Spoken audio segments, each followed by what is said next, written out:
September 10, 1931. 230 Park Avenue, Manhattan. 2:15 p.m. Salvatore Maranzano was counting money in his private office when four men in dark suits walked through his door. They flashed federal badges and spoke with authority. "Mr. Maranzano, you're under arrest for tax evasion." Maranzano looked up from his desk, annoyed but not surprised. He'd been expecting this visit. What he wasn't expecting was that these weren't real federal agents. They were killers sent by Lucky Luciano. And in 30 seconds, Maranzano would be dead. This wasn't just another mob hit. This was the final move in Lucky Luciano's master plan to eliminate the past and create the future. 5 months earlier, Lucky had orchestrated the murder of Giuseppe Masseria at a Coney Island restaurant. Now he was about to kill Maranzano, the man who thought he'd won the war. By 2:45 p.m., Lucky would be the only boss left standing, and the old world of blood feuds and dictatorial rule would be dead forever. But to understand why, Lucky Luciano killed both sides of a war he helped start, you need to understand the game he was really playing. This wasn't about loyalty or revenge. This was about revolution. Lucky had spent 2 years watching old men destroy New York with their medieval thinking. Territory wars that served no purpose, honor codes that made no money, blood feuds that dated back to Sicily and had nothing to do with American streets. Lucky saw an opportunity in the chaos. But first, he had to eliminate everyone who represented the old way of thinking.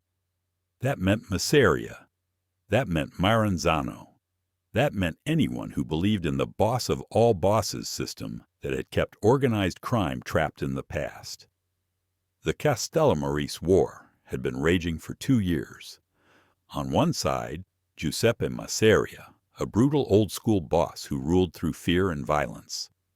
On the other, Salvatore Maranzano, a Sicilian traditionalist who wanted to recreate the feudal system of the old country in America. Both men were stuck in the past. Both men had to die. Lucky had played both sides perfectly. He'd served as Masseria's most trusted lieutenant while secretly planning his elimination. He'd convinced Masseria that he was loyal while building alliances with younger, smarter criminals who understood that the future belonged to those willing to abandon tradition. April 15, 1931. Lucky had eliminated Masseria at Villa Tamaro restaurant. The hit was clean, professional, and sent a message to everyone in New York's underworld. The old boss was dead. The war was over. And Lucky Luciano was the man who'd ended it. But Salvatore Maranzano had different ideas. Instead of recognizing Lucky's power move, Maranzano declared himself the new boss of all bosses. He called a meeting of all the surviving crime leaders and explained his vision for the future. Traditional Sicilian hierarchy, rigid command structure, complete obedience to him as supreme leader.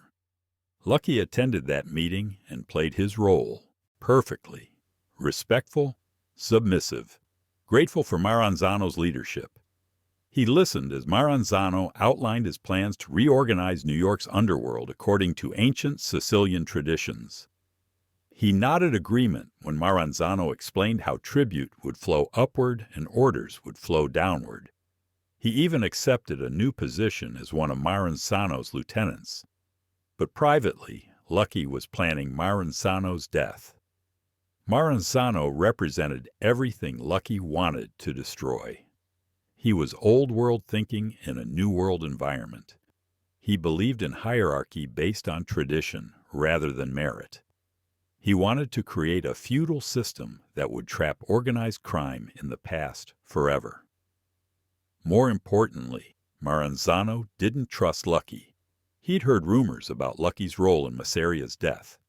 He suspected that Lucky was too ambitious, too smart, too willing to think for himself. Maranzano had started talking about eliminating Lucky before Lucky became a threat. Lucky heard about these discussions through his network of allies: Vito Genovese, Frank Costello, Joe Adonis. These men understood that Maranzano was just another version of the problem they'd eliminated when they killed Masseria.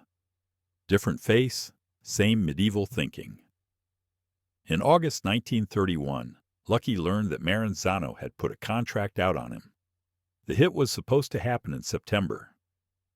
Maranzano was planning to eliminate Lucky and several other young leaders who might challenge his authority.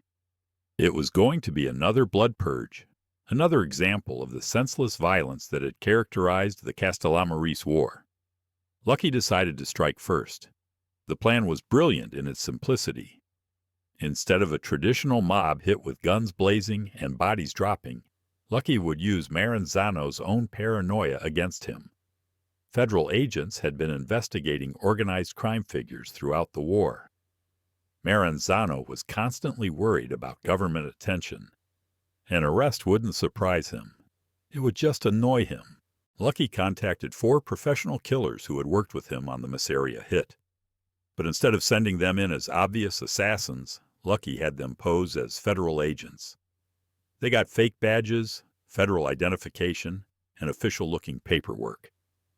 They studied how real federal agents conducted arrests. They practiced their approach until it looked completely authentic. September 10, 1931. Maranzano was in his office at 230 Park Avenue conducting business. It was a legitimate front operation, an import-export company that provided cover for his criminal activities. Maranzano felt safe there. It looked respectable. It had nothing to do with the violent world of organized crime. At 2:15 p.m., the 4 fake agents walked into the building. They showed their badges to the receptionist and asked to see Mr. Maranzano on official business. The receptionist called upstairs. Maranzano's assistant told them to send the agents up immediately. Maranzano was sitting behind his desk reviewing financial records when the 4 men entered his office. They were dressed like federal agents. They acted like federal agents. They spoke like federal agents. They showed their badges and explained that Maranzano was under arrest for tax evasion and racketeering. Maranzano wasn't surprised.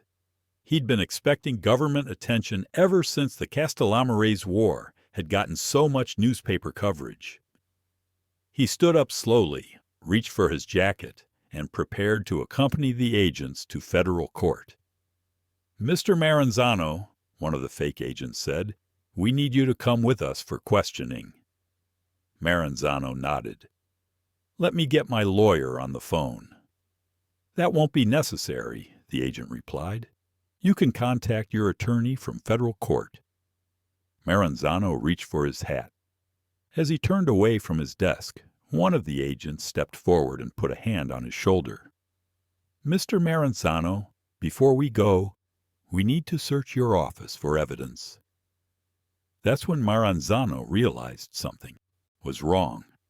Federal agents conducting an arrest for tax evasion wouldn't search an office without a warrant. They wouldn't be this casual about procedure. They wouldn't be this relaxed about allowing him to move around freely. Maranzano spun around to face the agents. "Who are you, really?" The lead agent smiled. "Lucky Luciano sends his regards." The first shot hit Maranzano in the chest. He staggered backward, reaching for the gun in his desk drawer. But the other agents were already firing. 4 guns, multiple shots, professional execution. Maranzano collapsed behind his desk, dead before he hit the floor. The entire assassination lasted less than 30 seconds. The fake agents walked out of the office, down the stairs, and onto Park Avenue, like they were federal officers who had just completed routine business. Nobody questioned them. Nobody followed them.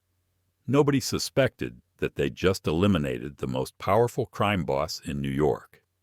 Lucky was having lunch at an Italian restaurant in Little Italy when he got the call. "It's done," the voice said. "Maranzano's dead." Lucky hung up the phone and continued eating his pasta. He showed no emotion, no satisfaction, no relief. Just a man finishing his lunch on a pleasant September afternoon. But inside, Lucky knew he'd just accomplished something revolutionary. He'd eliminated both sides of the Castellamarese War. He'd killed the old guard and cleared the way for a new generation of criminal leaders. He'd proven that intelligence and planning could accomplish more than violence and tradition. More importantly, Lucky had sent a message to every crime figure in New York. The old way was dead. The future belonged to those smart enough to adapt and ruthless enough to eliminate anyone who stood in their way. Within hours of Maranzano's death, Lucky called a meeting of the surviving crime leaders. But this wasn't about declaring himself the new boss of all bosses. This was about eliminating that position forever. The old way is dead, Lucky told the assembled men. No more boss of all bosses. No more blood feuds. No more wars that cost us money and bring attention from the cops. From now on, we operate like a business. 5 families, equal power, territorial agreements, and a commission to settle disputes without violence. This was the birth of the modern American Mafia, not through conquest or tradition, but through revolution and intelligence. Lucky had killed the past and created the future in a single afternoon. The double cross worked because it exploited human psychology. Maranzano expected betrayal from obvious enemies. He prepared for attacks from rival gangs. He was paranoid about assassination attempts from the streets. But he never expected to be killed by fake federal agents in his own office. Lucky understood something that most criminals never learned. The most effective violence is violence that doesn't look like violence. The most successful betrayals are betrayals that look like legitimate business. The most dangerous enemies are enemies who smile while they destroy you. September 10, 1931, became known as the Night of the Sicilian Vespers. Lucky didn't just kill Maranzano. He had coordinated simultaneous hits on dozens of old-world crime figures throughout New York and New Jersey. In a single day, Lucky eliminated an entire generation of traditional bosses and cleared the way for modern organized crime. The commission system Lucky created that day lasted for decades. The 5 families he established continued operating long after his death. The business model he pioneered was copied by criminal organizations worldwide. Lucky Luciano proved something that changed organized crime forever. The most dangerous weapon isn't a gun. It's intelligence. The most effective strategy isn't violence. It's deception. The most successful criminals aren't the ones who act like criminals. They're the ones who act like legitimate businessmen until the moment. They need to kill you. Salvatore Maranzano thought he'd won the Castellamarese War. He thought he'd become the new boss of all bosses. He thought he'd successfully recreated the feudal system of Sicily in the streets of New York. He was wrong about everything, and it cost him his life. Lucky Luciano walked into 1931 as a lieutenant in someone else's war. He walked out as the architect of modern organized crime. All it took was 2 murders, perfect planning, and the vision to see that sometimes you have to kill the past before you can build the future. The old bosses fought for tradition. Lucky fought for tomorrow. And tomorrow belonged to the man smart enough to dress his killers like federal agents. If this story of calculated betrayal and criminal revolution moved you, hit that subscribe button.